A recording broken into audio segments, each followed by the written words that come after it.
Centauri apparently have tentacles near their genitals, and they have 8 penises. That's in show lore. Weird race. Anyway. Well, yeah, there was a show where he literally had his dick on the table playing poker, stealing the cards. Oh, so yeah, it's like a porcupenis. Mm-hmm. Okay. Porcupenis. Excellent.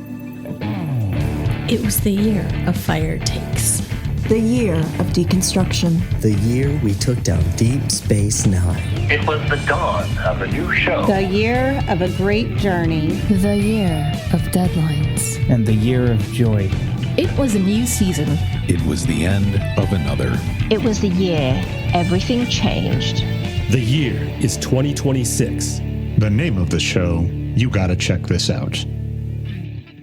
Welcome to You Gotta Check This Out with Mike and Dre. I am Dre Alvarez, joined by, I don't know, what's your name again? I'm Mike. I'm here every single week, and most weeks you do remember to introduce me before the guest, so I give you props for that this time, Dre. I'm Mike Slater. Mike of MikeSlater.com, and we are continuing through Babylon 5. We are on to season 4, introducing people that haven't seen it that we say you've got to check out.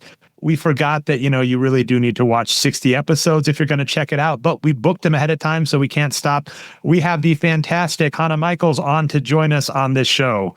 Whatever hype we want to give, Hana, I'm going to let you decide what things to pump up, because you've been around on the internet. Yeah. You've been around on the internet forever, and I think you've got 3 or 4 viral things at minimum in your past, including your current coaching. So anything you would like to discuss? That is refusing to go viral for good reason, because it's in the wellness world and I'm not comfortable with it. But I mostly coach writers and artists and help them bring their ideas to fruition. So it's not like that woo-woo. And or help people like cement the stuff they learned in therapy already. So I'm not like pretending to be a therapist either. Babylon 5, what is your background with the show? How much had you seen before we asked you to watch? 0 and 0. Awesome. And did you do any additional research, watching, etc., after we had you watch this episode? I did not have time. I watched it today at the last minute. For what it's worth, that is, as long as the timeline allows, exactly what we love. So it gets more funny, right? Because as I mentioned, this episode covers a lot. And it's like wrapping up stuff that you're going to be completely new to, and you'll get to listen to me and Mike fumble through explaining the backstory, et cetera. And then the other, just follow up, one of the reasons I wanted to have you on the show is you're a big Deep Space Nine fan. Yep. Shout out to Across Collab, patreon.com/Jeff May. And then Jeff Has Cool Cards is the YouTube channel where you broke some Deep Space Nine cards. You opened them with Jeff and found a really cool hit. We'll put a link. I don't want to spoil it. But I believe you're a big Star Trek fan. Yeah. And I know that there's a lot of, I don't want to say controversy. I know there's shared history, a lot of backstory and shared history between these two shows. As a Deep Space Nine fan, Babylon 5 first watcher, with someone in that era, I am curious, obvious comparisons. How did it work? And did it happen to scratch or hit any of the nostalgic, like you're used to shows like this, so watching this is like, an old blanket? Or was it you never grew up with it, never watched it, so you're like, what the heck was this? In terms of storyline, I was like, what the heck was this? Because I just dropped in to what I'm guessing is a main storyline episode and not an episode of the week. What definitely seems like a main storyline episode anyway, because so much has happened. I definitely felt that. In terms of, there were some things that felt very familiar. I feel like in scene 1, Sheridan compares conflict to giants on a playground, and I immediately felt at home because Star Trek has so many ham-fisted metaphors that are completely unnecessary and I think Futurama even makes fun of it. But yeah, the giants in the playground, ham-fisted, that line does become iconic, first said by Ivana, but repeated by Sheridan, discussing, at the start. And you're saying, like, relates to Star Trek and like... Yeah, that felt familiar. At one point you put in the notes that something was a comedy bit, ? And that is very Star Trek. I'm pretty sure this was for laughs. And I'm excited to talk that scene when we get there, because that was very jarring watching. And I've seen this multiple times. Like, wait, what? Sometimes they hit, often, and I guess that's true for any genre that's not comedy. Comedy is a refined skill that not everyone has. In 2 series of Star Trek, Worf is like the foil for that, and sometimes it really works. Sometimes you get like a long episode lead up to a deadpan joke that really works, and usually it doesn't. Usually it's just Worf. Worf. Yep. Agreed. Okay, and the good news is now we get to the previously on Babylon 5. Our last episode, we actually put the first 2 episodes as one because a bunch was crammed into there and it was exposition. Great episode, everybody. Check that out. You can find out Mike Slater with Mad Bread. You can find out all about music either on the main episode or the bonus episode. So we only have 2 episodes since then. And we have the summoning, which was oddly kind of like a bottle episode, right, Mike? Or not definitely filler, which is weird because we have these old races called the First Ones that are going to be in this big battle. Our 2 big races are the Shadows and the Vorlons, who are fighting the giants in the playground. The lesser races are trying to find a way to fight against them. And so our characters are kind of catching up as our 2 leads, Captain Sheridan and Security Chief Michael Garibaldi, so, Picard and Worf, both went missing after last season. And so episode 3, the summoning, is kind of as they're coming back, everybody's figuring stuff out. Dylan, our Queen Bonehead, is trying to rally everybody with, lacking the leaders. And so everything comes to a crescendo with Sheridan reappearing and saying, we're going to fight. And everybody having spent kind of the episode before kind of just like, how are we going to fight without the captain? We get a lot more into the new telepath on the ship, Lita, who took over for Talia Winters. She's kind of the liaison to the Kosh ambassador, who's been replaced by a new ambassador, and where she got along with the old one. The new one is kind of, I know it's hinted that he's kind of abusing her in certain ways, her powers, and he's kind of just like feeding off her. And that's been kind of going worse and worse for her as we find out more about how the Vorlons, not just the Shadows, these 2 big races that are above everybody, the First Ones, are just fighting each other. That actually sounds like a TNG thing, where I swear to God, they do this to the empath all the time. They sort of brain violate the empathic character every chance they get. Yeah, that's all through Babylon 5. They've been doing that to the telepaths. Episode 4, last one before this, falling towards apotheosis. Incidentally, there is a director's commentary, which is just actually 4 actors on the show talking this episode. It smacks of a Gamefully Unemployed movie night, but worse. How? The Gamefully Unemployed movie nights are us yelling at our cats. That would have been more enjoyable. But yeah, so we get a couple of things, which is the Vorlons are escalating things. They're just blowing up planets, and that'll definitely come up on the next episode, how it goes up. The apotheosis does mean like deification. And so what we learn is the Centauri, the peacock feather folk, their emperor has basically gone insane. And what he has said is, he's in the middle of this big war, and he's told, hey, you're in the middle of this big war, so make sure your defenses are up so the Vorlons don't try and attack you, the big squid ones. And then he comes and he says, I'm not going to put up our defenses. Londa Malari, our main Centauri, says, oh, I'm so glad to hear that you've come to your senses. No, I'm going to let them blow up the planet because they've promised they will make me a god, and I will live on forever by, basically sacrificing the entire planet to do this. Which, he's been not the Vorlons, but the Shadows, the other big space god creatures that are fighting. He is quartering them on the planet of Centauri Prime, and everyone's been wondering, like, why are you doing this? Why are you letting them there? And slowly, like, he's been just having everybody killed who votes against this, because the Shadows are the one who promised him godhood. And now the Vorlons, who hate the Shadows, are going to blow up the planet, and he's going to let them for this whole godhood thing.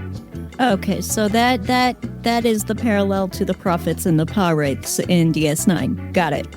And then the other thing that happens that episode is we get the murder of the Vorlon. So the ancient race, this is kind of weird. He's an ambassador on the ship, which is, just kind of funny. God's chilling with everybody. A little bit of backstory on it, which we've covered in a few previous episodes, is really the Vorlons and the Shadows are 2 ancient races and really more 2 parents that have differing ideologies. What we end up with is, they're divorced parents using their kids in a proxy fight, which also explains a lot of why Sheridan even says, he's like, you could have blown us up the whole time. You're just, sitting around here having us in an argument to prove who's right. So one of the Vorlon is just like an ambassador on the ship, which is hilarious. And they go, well, we can't have him around as we're planning to fight back. And so Sheridan has a Vorlon, a piece of a Vorlon inside of I him. was wondered how you'd explain this. This is great. Which is they're a giant squid, like a light squid monster, but they're also sometimes they're angels as well. No, they're telepathic. They are a giant telepathic squid monster that can travel around the universe inside of other organic beings. By putting a piece of themselves inside other beings. So that's Vorlons, and they're also super powerful. They apparently have lightning power. So they shoot at this like suit that is containing the squid.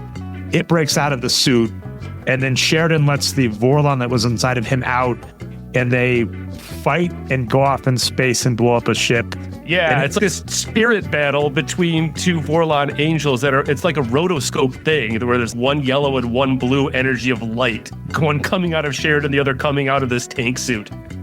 That's crazy. Yeah. And then the other like minor thing that we'll be talking, not in this episode, but in future, Garibaldi, our second in command, is back as well. They verify that he's not an agent of the shadows. So the Vorlons can travel inside of people. The shadows will do like metal implants in people's heads to make them part of their ships and brainwash them. This show is so wild to just describe off the cuff, Mike. It is, but it sounds like something I'd want to watch. We'll definitely have to see, because we had Dave on and we had him watch the worst rated episode of the show. That makes a lot of sense based on But yeah, the shadows can basically control people by putting like metal implants in their brain. And we verified that Garibaldi, our second in command, because he was taken away by the shadows, we verify he's not an agent of the shadows, so he's fine, right? As an FYI, the show has not so subtly been shown that something's going on with the Psi Corps, our group of telepaths. That's hinted at there, but that's going to go on hold. Well, yeah, because I was just going to catch up on that, because this is where they really start pushing Garibaldi's paranoia, which is going to become the main thrust of the whole next section of the show. Sheridan's come back kind of from the dead. Garibaldi comes back and sees that everyone's kind of almost deifying Sheridan. So he's becoming more and more suspicious of Sheridan. He's got this old alien guy with a jewel in his head that's following him around that's not explained that well to anybody. So it really shows that he's going to go down a whole paranoia path, which is going to pay off down the line a lot. The other thing that's big in this is Cartagia has his guards pluck out Jakar's eyeball. That was one of the prophecies that we've seen him in the future, and this is kind of where it happens. Okay, so it's Cartagia. That's how you say it. Okay. Yeah, Emperor Cartagia, and just to show just how cruel he is.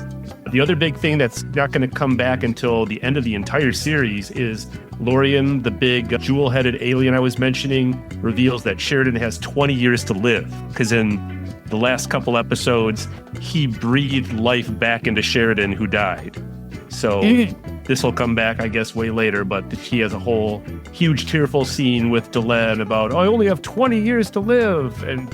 Or she says, you only have 20 years to live. So they have to go through a couple scenes where they, make amends with that with each other and stay together.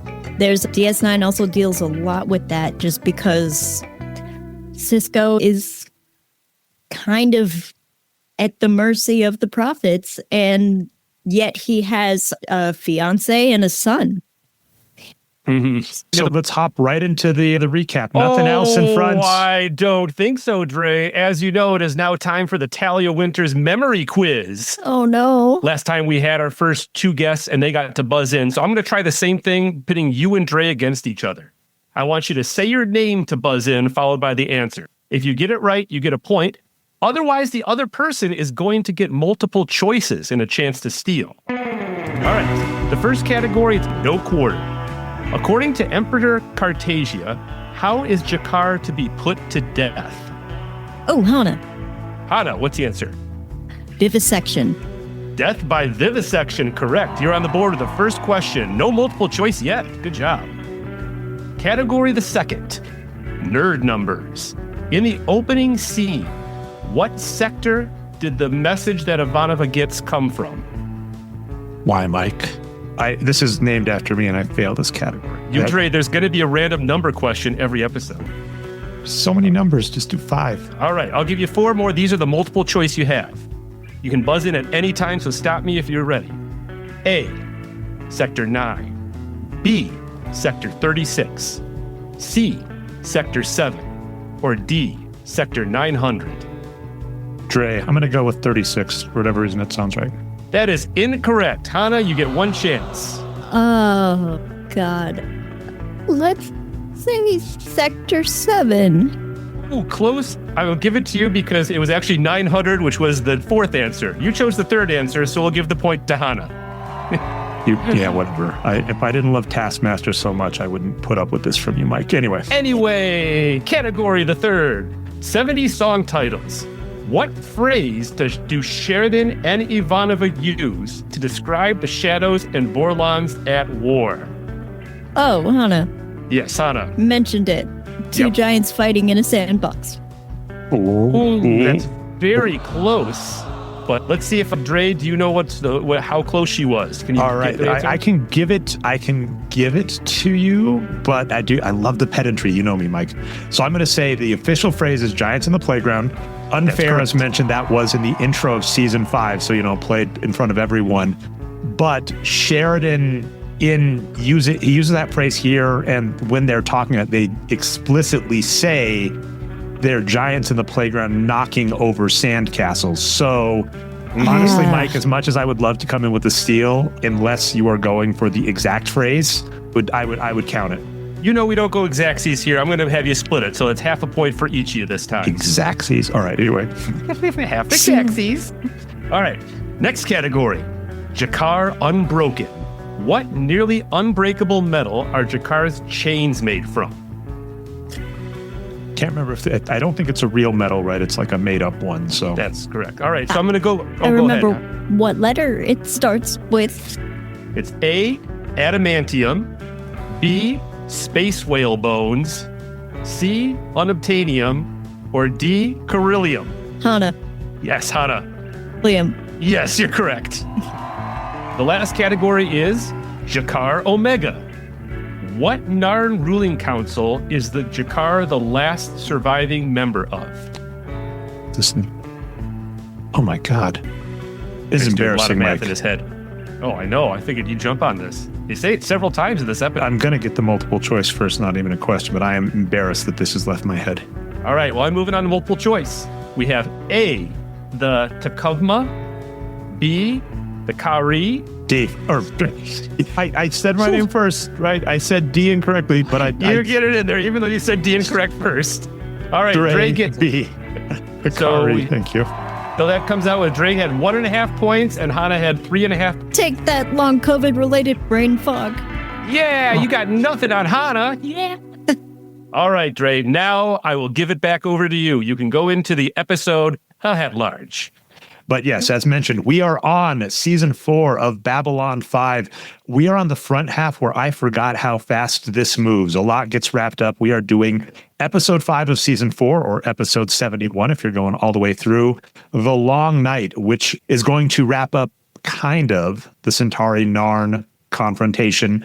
Finally, we have some gloriously bad CGI to start. And now, Dre explains. Babylon 5 is very hit or miss, where they're one of the first shows to embrace CGI. Some of their CGI designs for the ships look fantastic, I would argue, can be on par with Star Trek, which, was using models. And models are always going to look better because if they're custom crafted. Some of the CGI looks good. It's very hit or miss. Some bad CGI because what we have is the Vorlons introduced a planet killer a few episodes ago, where they found like a rip in space-time, and there was a planet killer hiding out there, and they're starting to blow up all the planets with the shadows, which, as we brought up, is important because Centauri know they're now on watch, and their emperor is like asleep at the wheel saying, yeah, if they blow up the planet, I get to be an even better god. But the shadows have their own as well. So the shadows have they both kind of do a similar thing, and we'll find out more about it next episode. But the shadows bombard a planet with a bunch of missiles, and the missiles go to the planet's core and blow it up from the inside out. And so, yeah, we have these two god races that are literally, they were before saying, let's have let's see which of our philosophies makes the best younger race, messed up eugenic style thing. But don't worry, it won't be the last one on this episode. They start with that, and they've hit the point where, F it, we're just going to each destroy each other's stuff. Yeah, I actually thought that graphic display that they have of the robots surrounding the planet was pretty cool looking and pretty frightening for the opening of, this is the kind of stuff that they're doing to a planet now. Yeah, I mean, you're pretty much comparing it to any CG of the time. Mm-hmm. It's on par with that. It's just, it's the time period. We've definitely found a divide on guests with that, rightfully so. Okay, do we remember what CGI looked? Do we remember Toy Story being revolutionary and now it looks worse than all of those videos that they just throw at your kids? So yeah, and definitely cool that you're in the former camp as opposed to the latter.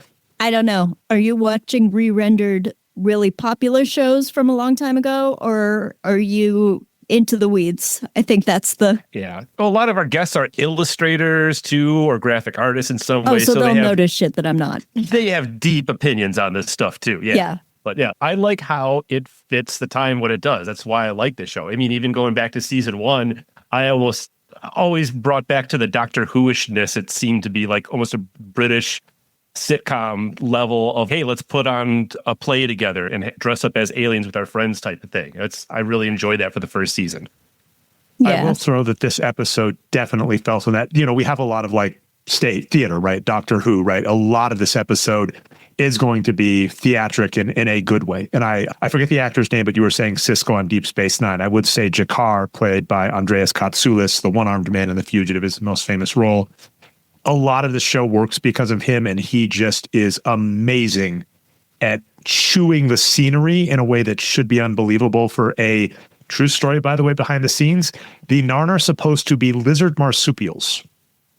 Lizard marsupials. That's why they say pouchling on the show, by the way, Mike. Yeah, because they use the pouch stuff all the time when they talk. So that makes sense. But yeah, he does that, and he does a good job of that. And a lot of this episode is going to be that.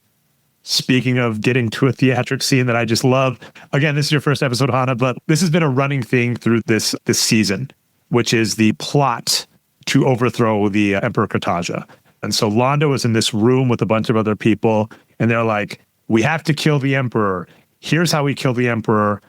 Behind weeds for fans of the show, we have a script where Mike and I pass notes to each other. It's one of my favorite parts of the week. Mike watches the episode first.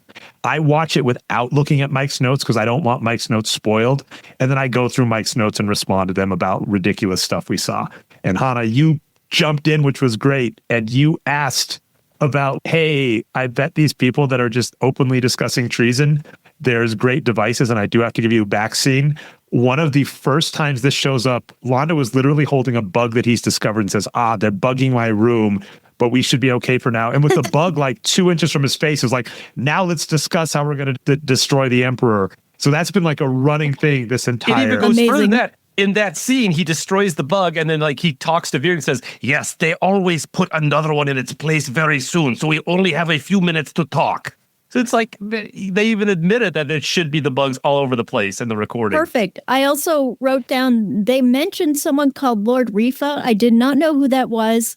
I assumed a Gen X weed dealer at a mid-sized college. Yeah, spot on. Mike, do you want to, he was your favorite, so past spoiler, he is killed in a previous episode. Yeah, he's dead by now, but he was one of Londo's rivals for the throne of the Centauri Empire. They were both like doing schemes with each other and behind each other's backs. So eventually he got poisoned by Londo. But it was a fun, who's going to be the winner of the schemer this week, Londo or Rafa? And the end way, by the way, that he kills him is Londo teams up with Jakar to kill him. Mm-hmm. So, yeah.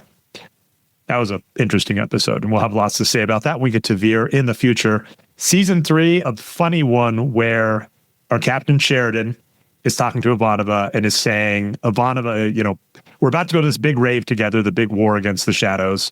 And he goes, but hey, sorry to do this to you. You got to pick up some friends. So the first ones are the oldest race in the galaxy, basically viewed as gods by the younger races because, they're that much technologically advanced. And Sheridan says, hey, we got to go pick up all the first ones. So you might, you'll come to the battle, but you might be late. And she's, don't let me be late. My, people abandon me all the time. You got to promise me that you're going to bring me there with you. It's a weird scene. Yeah, well, the whole point of that is to bring back to the story of her mom, how her mom left her. And that gave her just those feelings of detachment all the time and fear of being left out of anything for the rest of her life. That was a messed up story to just randomly throw on us too, by the way. Yeah. Yeah, didn't just leave her, killed herself. Yes. Yeah. Because we already knew all this stuff about her being a telepath and having to turn herself over to Psycor, but she never... This is the first time where she really goes far deep into the story about her connection with her mom that last time. She's a good actress. She's pretty good. We move on to our Caligula scene, is how you say it. We do also have the fun end, which is this emperor, this crazy emperor this entire time was saying he's going to sacrifice himself to become a god, does tell Londo, hey, guess what? I'm not going to do that. Also, just for clarity, because this is a little bizarre, they are in a court-like scenario, but they are on Narn. So Narn is the homeworld of the lizard people. They're Centauri. What they have done is Centauri is going to be blown up. So they have flown to Narn to execute Jakar, and then they're going to fly back. Yeah, then they're going to fly back to Centauri and, all die together. And then our emperor does, the classic, it's too on the nose, right? Cartagia. He was 30 years before Trump, and it's been so frustrating to watch this show about, the insane person doing all these crazy things with the enablers that all know he's insane, but are too scared to do anything. I was going to say, like in the last episode, they spent a lot of time convincing Cartagia as part of the plan to come to Narn to execute Jakar just to make a show. Like Londo specifically convinces him to do it there just so people will know of him after he blows everybody up. So that he's just trying to put fear into these people's eyes, blow up his whole planet, and go on to become a god. Yeah, I mean, I will say there have been very obvious villainous dictators before Trump who were just as dumb. It's just that they did not, they did not have 24/7 recording. Mm-hmm. They did not have podcasts back then. They did not have 24/7 news outlets back then. Hitler was a meth-addicted crazy person. Goebbels was the smart one.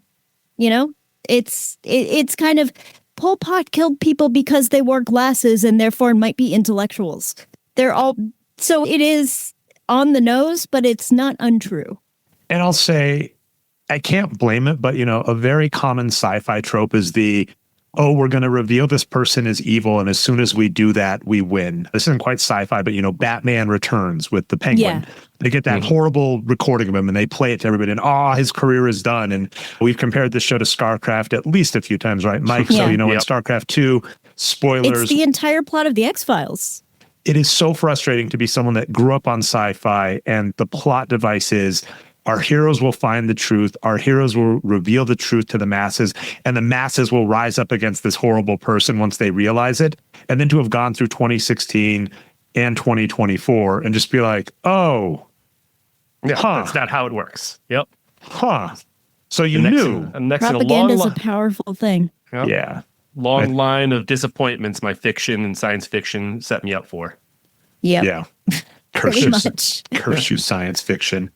All right, back to the plotting an open site. So Londo visits Jakar in prison. He, as Mike mentioned on the last episode, lost his eye. And it all happened because the Emperor keeps torturing him and saying, I'm going to torture him until he screams. Jakar is too proud to scream. He finally screams on the last episode, giving up his pride, giving up his honor. And at the end of it, the Emperor says, I got my scream, but he's not looking at me nicely. What should I do? Londo sneaks away, and Jakar loses his eye as a result. So, he comes in, and Jakar is just, hey, man, I've been thinking you're a fucking asshole. And Londo's, yeah, fair enough, but we still got a deal, right? And let's just talk openly about our deal with guards right outside the door. Shout out to Mad Bread for noticing that in the previous episode. But then, they basically agree. He gives them the plot. He's like, FYI, I'm gonna rig your chain so you can escape and you cause a distraction. Gives very clear advice, like the smart thing. Don't lay your hands on the Emperor if you want your people to be free. It's like weird. You have to cause a distraction, but don't hurt anyone, which is understandably tough. I'm gonna rig it for you so we're all fine. And then when we go out, we see that the Emperor, who like a jester offended him, like a court jester literally offended him, and everybody was like scared what's gonna happen. And then we see at the end that he shoots him, and then we do get like a weird JMS. Is it a joke? Is it not? Where the Emperor says, comedy's so subjective, don't you think? Yeah. I wrote so much for Jester's privilege. Yeah. I like that it comes at the last scene where everybody in the courtroom scene stopped. It's like the music stopped, the record scratch almost happened when the Jester was making fun of Cartagia and kind of mimicking him. And it's like every eye went over to Cartagia until he let the pause go, and then and everybody laughs after him for a minute. And that was right before this next scene where he gave that line about humor is so subjective. I definitely have to do a meism, like any guest on the show. So what did you think of that scene?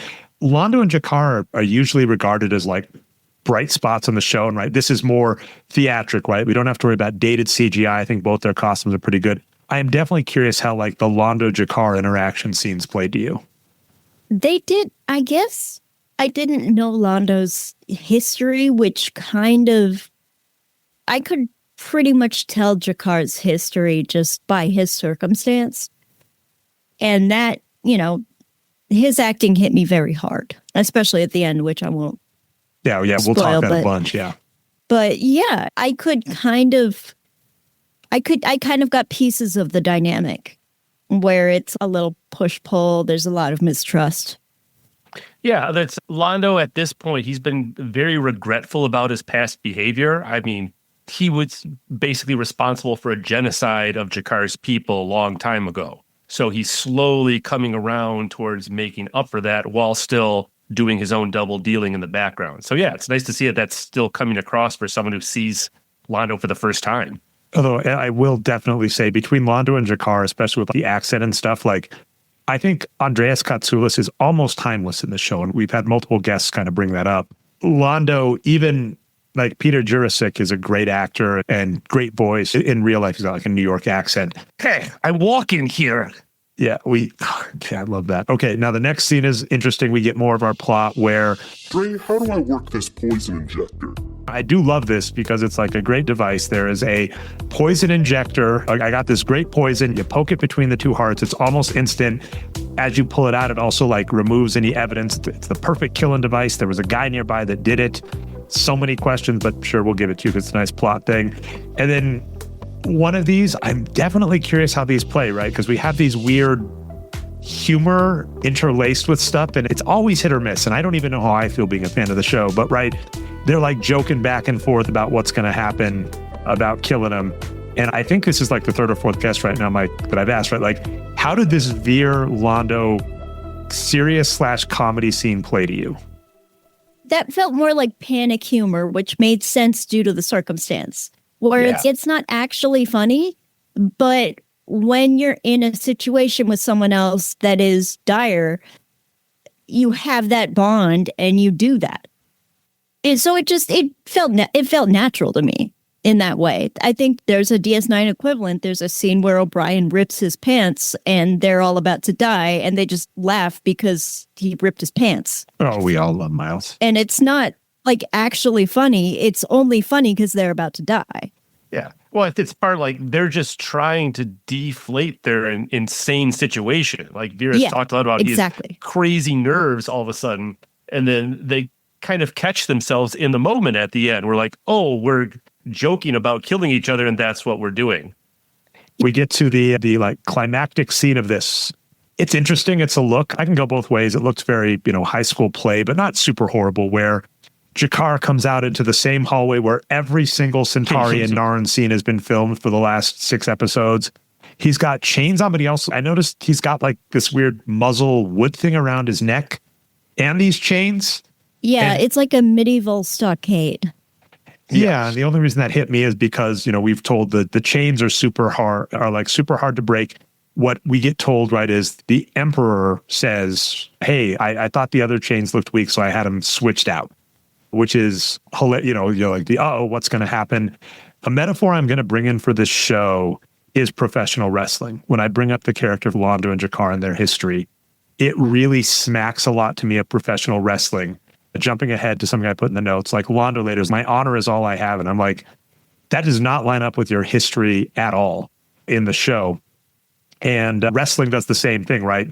These two people were enemies, and they're enemies for like horrible reasons. You lit me on fire as a kid. Mm-hmm. It's Undertaker and Kane. And then like best buds. And you're like, wait, what? And that's, wrestling just very much is like action figures that change. And I do feel that Babylon 5 does that at time, right? Carr should never be friends with Londo. An actor in DS9 had to talk the writers out of making her sleep with someone who committed genocide against her people, who she directly hates. True. So this tracks. But yeah, so we have all of, Jakar is there. And then the reason I brought the wrestling thing up is stuff like this has actually happened in wrestling, where a chain link fence is supposed to be gimmicked, is what it's called, where the wrestler's able to rip it off. And someone messed up. And there are stories of like super strong wrestlers that actually were able to rip it off or hilariously couldn't. But what we do see immediately is we're told Jakar can't break these chains. I was just like, yeah, but part of the get up is wood, so break the wood part. Break the wood. But it does look like he's just strong enough to break the chains. That's what we're kind of told. Although if you look, like the chain is very clearly gimmicked. So the text, you have the close up of it, like almost like putty being stretched from each other. Yeah, for the trick chain. But yeah, Jakar is able to break out of his chains, start a big ruckus, keeps to his orders, doesn't hurt anybody. Shockingly doesn't get shot, but, we're not in the scene to see how that doesn't happen. Londo says, Emperor, let's go. He gets him into the next room. And classic Londo, our bumbling genocidal buffoon, pulls out his poison. And the Emperor is just like ranting, and he like turns around and slaps him in the face, and he drops the poison, and what's going to happen? And then he turns around. Veer is right behind him, happens to have picked up the poison, stabs him. And a little behind the scenes on that is J. Michael Straczynski said in writing that scene, he had always envisioned Londo murdering the Emperor. And then we got around to writing it. He was like, the Veer character in his head said, I have to kill him. It's going to work so much better. There's several reasons why that worked. Like just 1 or 2 episodes before this, we get Veer has that big realization scene after Cartagia comes in after personally torturing Jakar, and you can see Veer, this like Jiminy Cricket, usual like very kind-hearted person, just have murder behind his eyes. Like it was foreshadowed, even if JMS didn't realize he was doing it. And then to be able to have Veer continue on after this, which we're going to go to the next scene pretty soon, like he's the one who is going to feel the worst about it. Londo won't think second. He's been plotting to do this for a long time. But because that turn comes and has the character you wouldn't think expect, you get to have the next scenes where he gets to deal with the ramifications of it more. Now we get a lot of rushing to the next scene, which is a dude comes in and is what happened. They're like, the Emperor's heart gave out from this, whatever. Someone go look at him. And then he goes off. Everybody was in on this big conspiracy. We saw that in the beginning. Londo very quickly is, here's all the things we need to do. And then a random dude just comes in and goes, hey, Cartasia's dead. He doesn't have a line of succession. I say, as a result, you need to be the prime minister, Londo Mollari, take care of everything. And just part of his backstory has been that he keeps seeing himself being emperor of Centauri Prime and not wanting it. Half yes, half no, right? He definitely wants the power, and then every time he gets close, I don't want it. And so this is one step closer to him becoming emperor. And I think just a lot of expedition done. But if you caught half of it, I'm impressed. Because, as mentioned, because they had to cut season in half, basically, we get a lot of wrap-up. And I'm noticing on rewatch, like how much wrap-up just happens, in one character spewing like 4 paragraphs that have 3 references to each of the previous seasons. The whole Cartagia plot is the finish of a 6-episode arc. And then the other part of the plot that we're going to go to, it's not even an A-B that they go between. They pretty much slice this episode in half, and then we have the penultimate episode of another huge arc that's been going on. So thanks for dealing with it, Hana. I am so excited. We get Breaking Bad. I didn't know this was going to make it organically because I didn't remember where it happened. But a young Bryan Cranston is in. This is pre-Malcolm in the Middle. Bryan Cranston. So young, I did not recognize him. Yep. Neither did JMS at all, who's just another actor to him on stage. He was like, man, that guy did really good with that bit character actor. All right. So what we get, as I mentioned, this one was played for laughs, which was weird. So we go to the big control room where they're discussing what's going to happen. And Lanier, the weak bonehead sidekick to Delenn, crown bonehead, keeps trying to give information. Here's the thing. And everybody keeps cutting him off when they're asking about the Vorlons and the shadows. Because they're basically saying they have to find a way to intercept them, but they don't know where they're going to be. And then eventually what we get is Bryan Cranston comes up and I'm tailing the shadows. Their evil weapons are terrible. And Sheridan ominously is, I'm gonna give you a call right back. Might be a rough call. And then Lemire finally gets, his thing out. He's like, if any of you would have listened to me, they're probably going to go to Coriana 6. That would have been a number I would have missed too, Mike, if it had been on the quizzes incidentally. Yeah. Lanier says, we've tracked that the Vorlons are en route to Coriana 6. Sheridan says, Delenn, go get everybody to see this footage of what the shadows are doing. So Bryan Cranston just saw the shadows blowing up a planet. The Vorlons are blowing up a planet. Sheridan says, go show everybody what the shadows are doing. Meet back up and we're going to give them a plan. Ooh, ominous. Yeah, because before this, they were trying to get all of the non-aligned worlds together to fight against the shadows. And they need something like this to show them, to pull them together as one unit, as we'll find. All right. Yeah, what I'm actually going to do is I'm going to wrap up the Centauri Prime. There is some intersplicing, as with all sci-fi shows, but we'll wrap up Centauri Prime and Jakar. Then we'll wrap up that, and that'll be the Sode. Yeah, I was surprised they only did this the little bit at the beginning, and here is the only time they cut between. They really kept it tight on just one plot at a time this episode. Which does seem to make sense given the importantness. We get a drunk Veer, and this, I really did think Stephen Furst, however you'd say it, really showed his acting chops because he is just drunk. I love it because he's actually he's showing remorse and guilt and feeling over just killing someone and all the stuff that he has to do. And Londo comes in, and God bless the actor and the character of playing the most perfect abusive father, where he comes in and he's, man, I was always mean and hard on you, but it's because I love you. And it's like this entire scene, just great acting on Veer's part. But kind of him getting over it and Londo being like, okay, now we got to go back and do stuff. And I think does end with like Veer looking out the window as the Narn are celebrating, because that was the funny part of this, right? The conclusion of murdering Emperor Cartagia, the deal he struck with Jakar, was that he would get the Centauri off of Narn's planet. The occupiers would leave. And the way he does that is he just looks at everybody and says, hey, everybody, should we leave? And they're like, yeah, we're good. Well, I think it's even better. Like we talked a little bit before already about having Veer actually be the one to murder Cartagia, gave us this scene where he gets to reflect on everything. But the end of that scene just reminds me that Veer was the one who had the Underground Railroad going on for Narns the whole time. He had the whole Abrahamo Lincoln episode where he was secretly doing that during the genocide. So it's nice to see him get that resolution to the arc of him just watching the Narns actually celebrate Centauri leaving. He got to be there for that moment. So yeah, just one more way why I think JMS was leading up to Veer doing the killing Cartagia the whole time. That makes sense. Yeah. Although I did appreciate that, like I said, trying to explain show in the notes. So two things that happen in the scene is, Londo goes, we're going to leave. I've got my honors, the only thing I've got left. And then we're propping Veer up as a hero.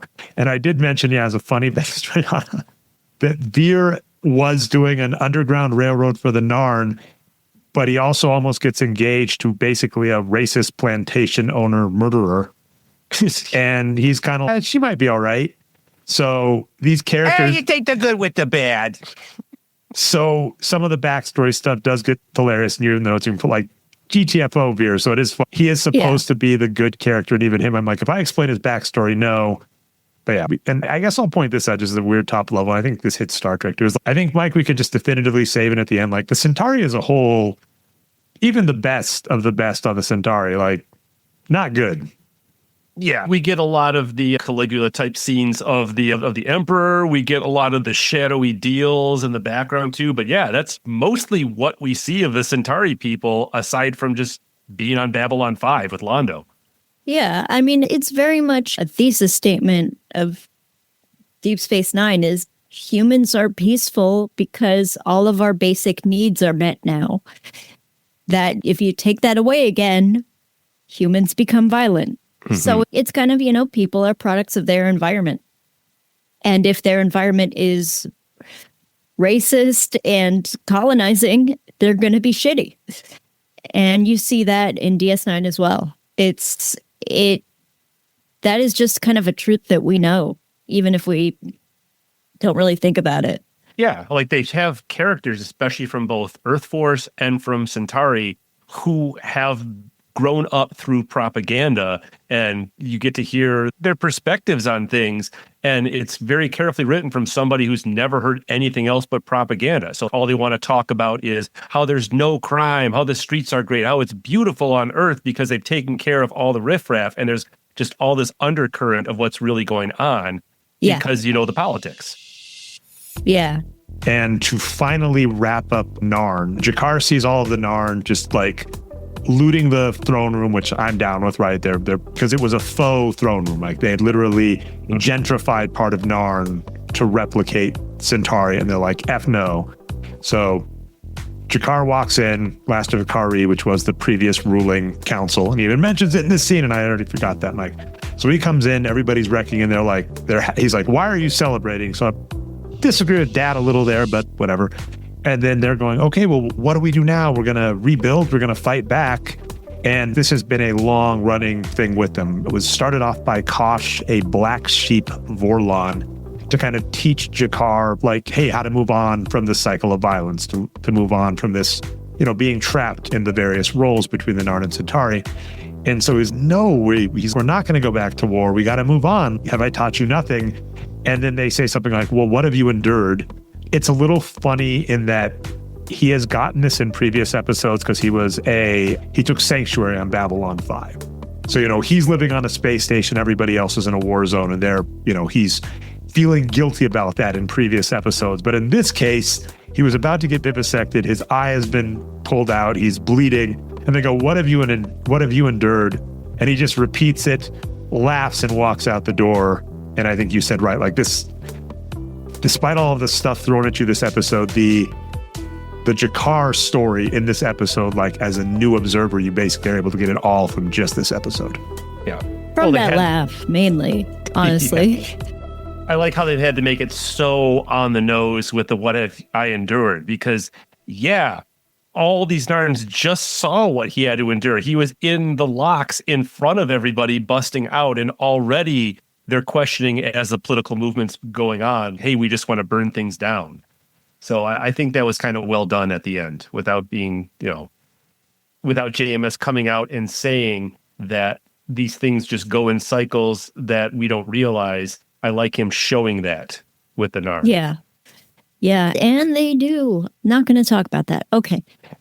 Bryan Cranston comes back on and he basically says, here's the deal. His big plan is they know where the Vorlons are going. And he's, I want the shadows there too. And he goes, the only way we're going to get the shadows there is if we leak them information. So the Chekhov's Coventry in a season 2 episode, Sheridan laments to a side character about World War II. They love World War II metaphors in this show. Pretty easy to see most of them. And he says, Churchill knew of an upcoming attack, but he knew that if he revealed the upcoming attack, the Germans would know that he knew, and then he wouldn't be able to do it in the future. So like he had to willingly sacrifice a city to win the bigger war. And in that episode, it's played on a very small stake where Sheridan's, I don't know if I could ever make that call. And he does in that episode, but the stakes are much, much smaller. But we see him actually do it here, where he basically tells Bryan Cranston, I want you to leak informations to the shadows so that they will show up in the sector. The only way they're going to buy it is if someone dies. Has a messed up line where he's just, you married? And he's nice. Well, there's that at least. And I'm like, all right. That's okay. Kind of messed up. You're moving on rather quick there. Yeah. And then they have this. Well, it's a shorthand. They have to go dark very fast with what he's suggesting without going through every beat. And so that was a very quick shorthand. Oh, that's what we're doing. Yeah, it is. In front of this big room that has way too many people for a plot this important, in my opinion. But, to show the gravity, right? We have all the different alien races and people. We basically hear him say, we're going to need you to, sacrifice your ship to convince the shadows of this thing.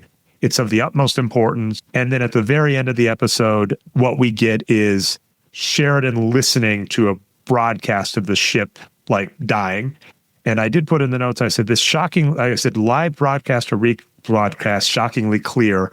If they're in space and this is happening, light years away, is he getting a live feed of this? Because if he's getting a live feed, that's like shockingly good for what we're being told. Because we're being told it's going to take these ships like days to get to their destination, but he's got like a real-time radio feed. But Sheridan hears it, goes, they took the bait, and then we end the episode very Star Wars-like.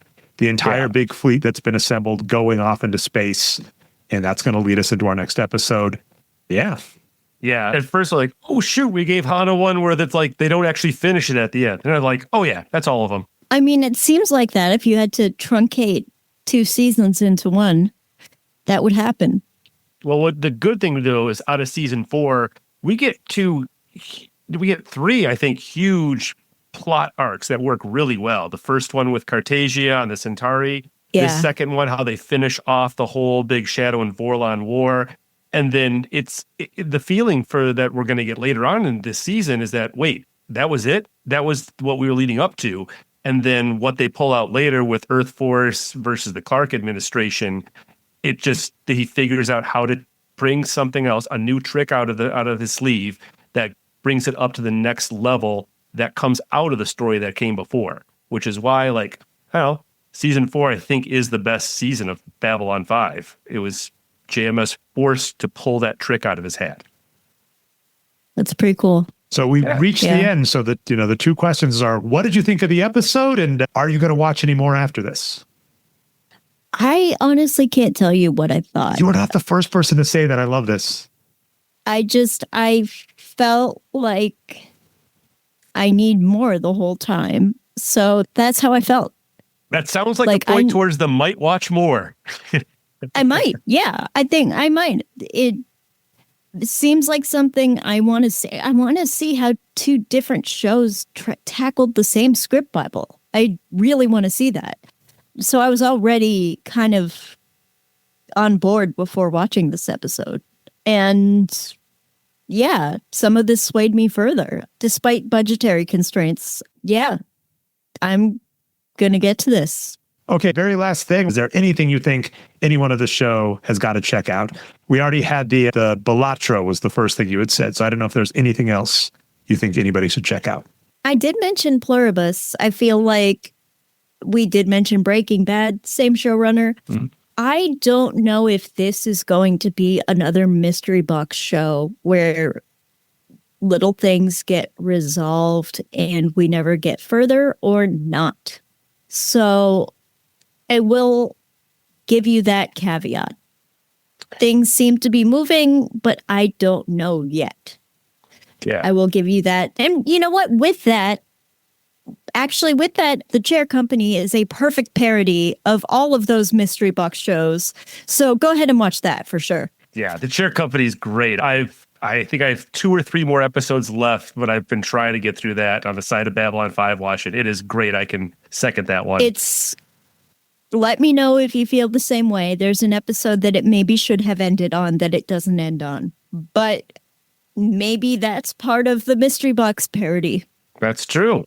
There are often episodes things should have ended on that they don't end on. Like I said, defer to you, Hana. Do you want socials for people to interact or not? Or, Gamefully Unemployed, I know you're in the Discord. On pretty much all of my socials, it's just my name because no one else has this name spelled this way. It's weird. HANAMICHELS on pretty much everything. I'm not on Twitter much anymore. I got deplatformed when I pretended to be Elon Musk's mom. I forgot. Oh, that was so. Oh, yeah. I mean, it sucks, right? That's just that was so good. That was so good. I forgot that. That was a fun 5 minutes. Definitely worth it. Well, wasn't that when they did the random thing where you weren't allowed to change your name if you wanted to keep the whatever? So you were like, okay, I changed to Elon Musk's mom as a joke, and now I literally can't change it back by his own policies. I was like, yeah, that was great. Oh, yeah, I couldn't. And it was a while before he removed everyone's check marks. And I don't even think I took a picture of his mom, which are very available. I just picked some random old lady. Oh, what? Oh, I didn't even realize. Oh, this is so much better. That's awesome. Sorry. Yeah. Which I hope she's not still alive because that's just someone who posed for public domain photos. But I guess that's what happens when you pose for public domain photos. You're going to beat it. You're ready for that. I mean, a lot of actors do it, and a lot of actors have regrets. Thank you. This was a blast. I cannot thank you enough for being on the show. And I'll definitely back channel on any Babylon 5 cards. Just because of your proximity to Jeff, you and Dave being able to open cards is a thing that I've been absolutely loving and love sending Jeff. Yeah, I get to be jealous of that too. I haven't been on any pack openings yet. We got some Babylon 5 cards, though. At some point, we're going to try that ourselves, right, Dre? Oh, we got it when I get my home office set up to break again. Heck yeah! I'm definitely going to start getting into altering again. I want to do some painting videos. So yeah, there's definitely the chance to open some magic cards and do some alters of some stuff too. But yeah, that's down the road. Yeah, I don't have much of anything else this episode. Nothing for me to plug. Just the next episode of this podcast, Dre. I mean, we're going to be covering Season 4, Episode 6, Into the Fire, the very next episode. So we'll get to see how that last plot line ends up after all. And I am 70% certain of the guests, so don't want to spoil them just yet in case, but I am super excited about the guest. And using a little bit of peer pressure, Hana, we were able to say, hey, everybody else hasn't watched it ahead of time, so go in blind. So they have committed to going in blind as well. So yeah, thank you for doing this, spending time with us, giving us this time, because we get to legitimize ourselves through you a little bit more. I know I would not consider myself someone who legitimizes anyone, so I appreciate that. This feels very legitimate, just talking to you in a conversation. This is such a blast, Hana. Thank you. Thank you so much. This was a lot of fun. All right. And so the last plugs, just in case, patreon.com/Jeff May. If you want what I would say bonus features, I'm not going to say advanced because that would be disingenuous, but extra content if you want that. If you want to know more about the show, that's where this show was birthed. That's where extra content goes. Patreon.com/Jeff May. Definitely follow the feeds legit. You got to check this out with Mike and Dre. MikeSlater.com has so much supplemental material. Mike takes screenshots of the show, great recaps, great random games. You are a game master. So Slatron or Slatron11 on the socials, MikeSlater.com, and then I'm pretty much nerd numbers everywhere. Occasionally on the Gamefully Unemployed movie nights, it's a little past, it's weird. It's a little before my bedtime, if that makes any sense. So I haven't been able to make it as much, but absolutely love that as well. Thanks, everybody. And again, last note, Into the Fire if you want to get ahead before next episode. Cheers, all.